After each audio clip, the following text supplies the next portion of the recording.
Le podcast d'Enmar est consacré aux voix inspirantes des femmes dans le secteur de la sécurité et de la sûreté maritime dans le golfe de Guinée. Et dans cet épisode, nous allons entendre une voix pour le moins inspirante, celle de Madame Pascaline Oudubourou, classée au palmarès des 30 jeunes femmes les plus influentes en Afrique dans les domaines du maritime, de la logistique, du pétrole et du gaz. Elle va nous présenter son parcours, très axé, vous le verrez, sur les questions du genre dans le secteur maritime, avec notamment la création de Blue Women Africa. Je suis Pascaline Oudubourou, béninoise, résidant à Dakar, au Sénégal. Je suis la fondatrice de Maritime Africa, qui est le premier et seul groupe de presse quadrilingue, c'est-à-dire français, anglais, espagnol et portugais, destiné au secteur maritime en Afrique. Aussi, je suis spécialiste en management portuaire et maritime, spécialiste en économie bleue et genre en économie bleue. Je suis également la cofondatrice de Blue Women Africa, qui est une plateforme destinée à célébrer, à soutenir et à amplifier la voix des femmes qui façonnent l'économie bleue en Afrique. Je suis membre de plusieurs associations, notamment le WIMOCA, le WIM Africa et bien d'autres.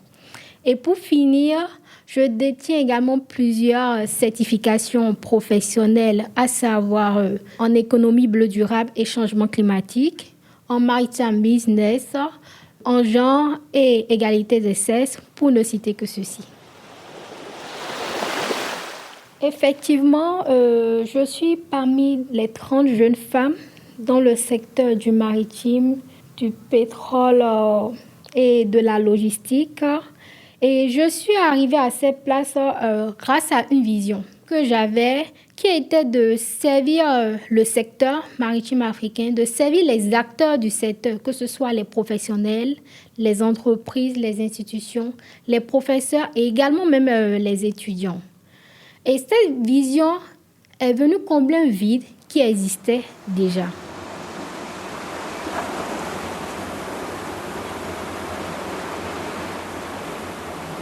En écoutant Pascaline, je me suis demandé d'où lui venait cette passion pour le domaine maritime.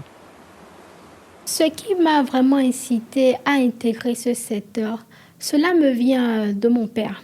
Mon feu père qui est décédé en 2014. Et c'est un portuaire. C'était un cadre au port autonome de Cotonou, au Bénin. Et toute petite, on allait souvent à bord de certains remorqueurs et tout. Il nous montrait un peu son métier. Il nous faisait visiter le port, des fois en voiture, des fois on se promenait à pied pour découvrir les navires.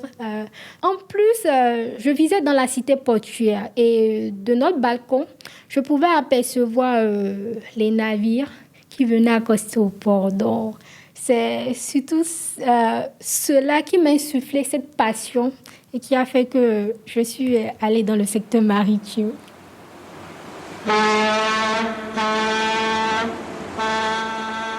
Par la suite, il faut dire aussi qu'il m'a fallu beaucoup de travail et beaucoup de résilience et un travail que je continue toujours d'abattre avec mon équipe. Je pourrais enfin dire que je suis aussi très bien entourée. J'ai des contributeurs qui ont vraiment à cœur le secteur et qui contribuent régulièrement.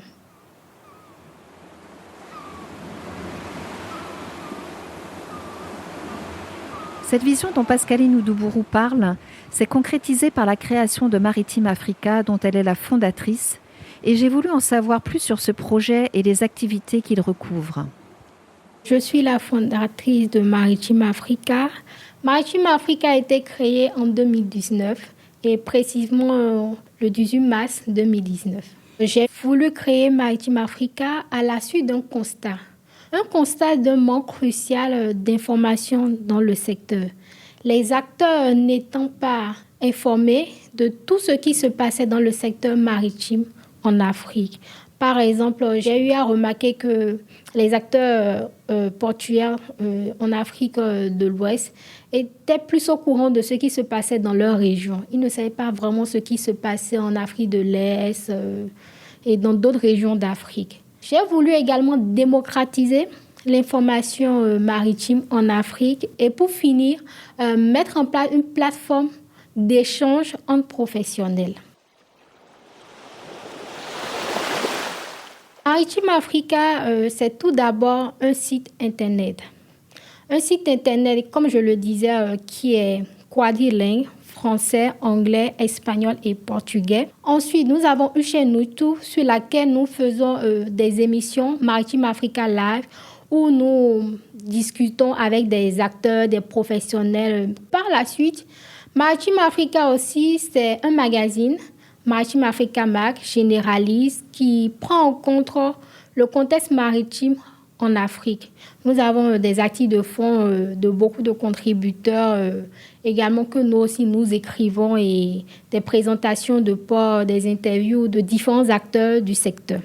Nous avons aussi des magazines par pays comme Maritime Africa Mag Sénégal et Maritime Africa Mag Bénin, mais qui sont plus concentrés sur le secteur du pays, secteur maritime national. À côté de cela, bientôt, nous aurons le volet consulting, formation, et également le volet veille informationnelle. Nous avons lancé Maritime Map, qui est une cartographie des ports africains et qui permet non seulement de présenter le pays à travers son secteur maritime, c'est-à-dire les codes, les lois, les conventions, également de présenter des professionnels consultants qui sont par exemple au Bénin ou au Sénégal, de présenter les différents ports qui sont dans les pays. Et nous avons lancé notre premier événement, la première édition de notre événement Maritime Africa Week, Togo, qui a été un franc succès. En plus de Maritime Africa, Pascaline est également à l'origine de la création de Blue Women Africa, une plateforme dédiée aux activités des femmes dans le secteur de l'économie bleue. Le déclic de la création de Blue Women Africa est venu il n'y a pas très longtemps de cela.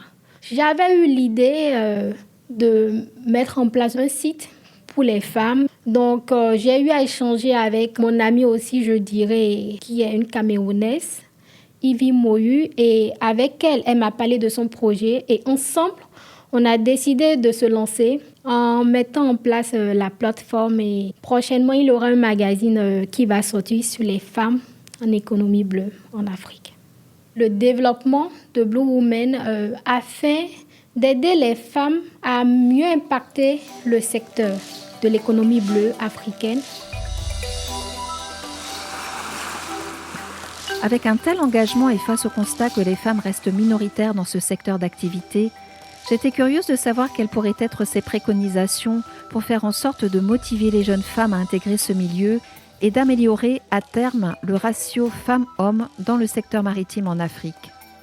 Je pense qu'il faudrait non seulement passer par la sensibilisation, déjà au niveau du primaire à travers des vidéos et des documentaires, du collège et même de l'université, leur parler du secteur, déjà aux jeunes filles, ensuite aux femmes déjà qui sont dans ce secteur et tout, les former. Également, offrir plus de bourses aux femmes qui souhaitent intégrer ce secteur. Et par la suite, je pense quand même qu'au niveau des instances, on peut soumettre un plaidoyer et pourquoi pas même y inclure aussi des lois pour mieux réguler, mieux cadrer le cadre des femmes qui travaillent ou qui souhaitent travailler dans le domaine maritime en Afrique. Pour conclure notre échange, j'ai demandé à Pascaline Oudubourou quels pourraient être, selon elle, les 3 mots qui pourraient caractériser l'avenir de la place de la femme dans le secteur de la sécurité maritime dans le golfe de Guinée. 3 mots en termes de vision des femmes dans la sécurité maritime. La sororité, c'est-à-dire l'entraide. La compétence des femmes très bien formées, compétentes. Pour finir, par représentativité. Qu'il y ait plus de femmes présentes africaines dans le milieu de la sécurité maritime. Je souhaiterais, pour terminer, dire, mesdames, nous avons la force de déplacer des montagnes. Il suffit juste qu'on le veuille. La Voix d'Anne-Mar est un podcast financé par l'Union européenne et réalisé par le projet ENMAR.